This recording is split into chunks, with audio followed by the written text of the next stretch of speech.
Hi everyone, and welcome back to my channel. And please subscribe if you haven't already. And if you have subscribed, please hit the notification button so you don't miss any more videos from me. If you're here, chances are you have experienced a very specific and confusing pattern in relationship with a narcissist. One minute they are passionate, attentive, even magnetic. The next minute they are distant, cold, uninterested, or withholding. It leaves you asking, what happened?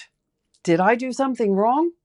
Hi, my name is Michele Paradise, and as I said, welcome back to my channel where I bring evidence-based information and knowledge coupled with my own personal lived experiences to help you navigate the most important relationship in your life is the one with yourself. So why did they switch so fast? You're not imagining it, and it is not random. Today, I'm going to break down the brutal truth about how narcissists relate to sex, why they swing from intense to indifferent, and why it has nothing to do with your desirability or value.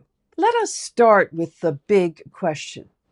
Why are narcissists so inconsistent around sex? And here is the hard truth. A narcissist does not see sex the way a healthy person does. To a healthy person, sex is intimacy. To a narcissist, sex is a tool. It is currency. It is leverage. It is a way to pull you in or push you away, depending on what gives them the most power in that moment. When they want attention, when they want validation, when they want control, sex becomes a magnet. And when they want you insecure, anxious, or needing them, sex becomes a punishment. Through silence or withdrawal, it's a punishment. So a narcissist's relationship with sex is shaped by their lack of a stable internal world. They do not have an integrated sense of self. They do not have secure attachment. They do not have emotional stability. This means sex becomes less about connection and more about regulation. Sex regulates their ego. Sex regulates their self-esteem. Sex regulates their sense of dominance. So when they give it to you, it is because it benefits them. And when they withhold it, it is because it benefits them. Always. It's always about them. The world revolves around them. They do not share sexuality. They weaponize it. This is why you can be in the same relationship with the same body, the same behavior, the same love, and still feel like the erotic connection rises and falls without warning. It is not you. It is about what they get from the act. So let us talk about the part that many people never say out loud. Narcissists often have a very fluid relationship with sexual orientation, boundaries, and identity. Now, this is important. This is not the healthy kind of exploration that many people go through in life. This is not self-discovery. This is not curiosity. This is instability. This is a lack of an internal anchor. This is the absence of a grounded sense of who they are. A narcissist's values can flip overnight, even in minutes. Their beliefs can flip, their boundaries can flip overnight as well, not because they evolved, but because they do not have a solid core to begin with. Their sexual identity becomes an extension of their emotional instability. Their preferences shift based on validation, the incoming validation. Their boundaries shift based on opportunity. Their morals shift based on what benefits them.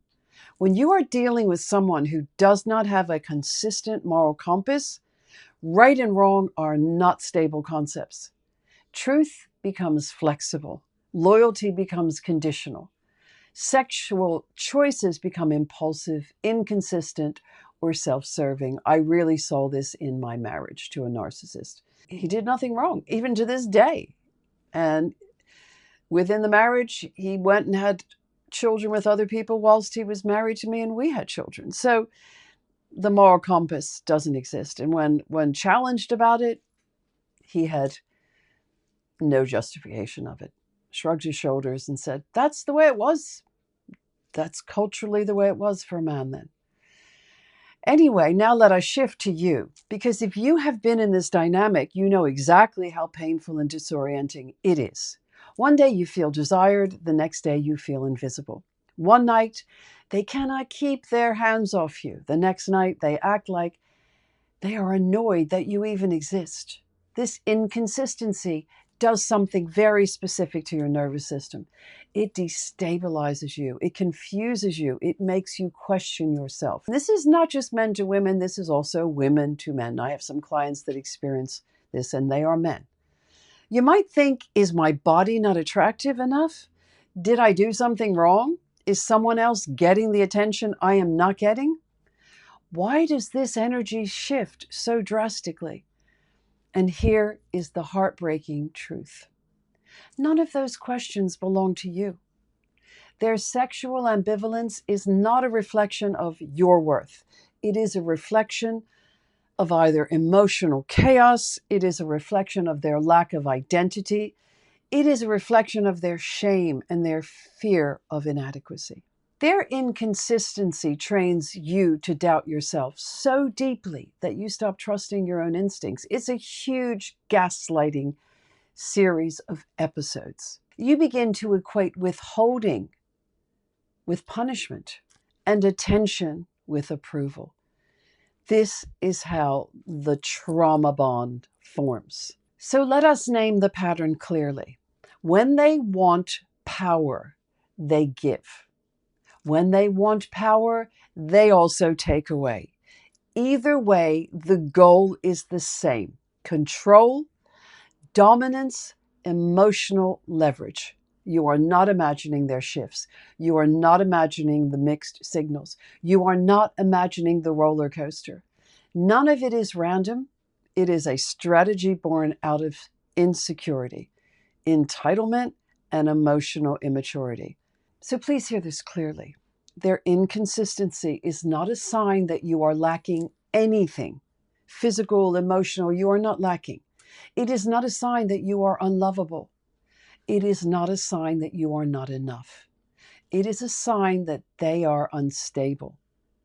It is a sign that they cannot regulate without control. It is a sign that they use sex as a tool, not as intimacy. Their confusion does not belong to you. Their chaos does not belong to you. And their sexual ambivalence is not your burden to carry. If this resonates, you are not alone, trust me. So please subscribe, stay connected, and join me for more clarity, more healing, and more tools to rebuild your power. And if this resonates with someone you know going through a similar thing, please share that with them. All that remains for me to say is thank you very much for following me today, and please stay safe.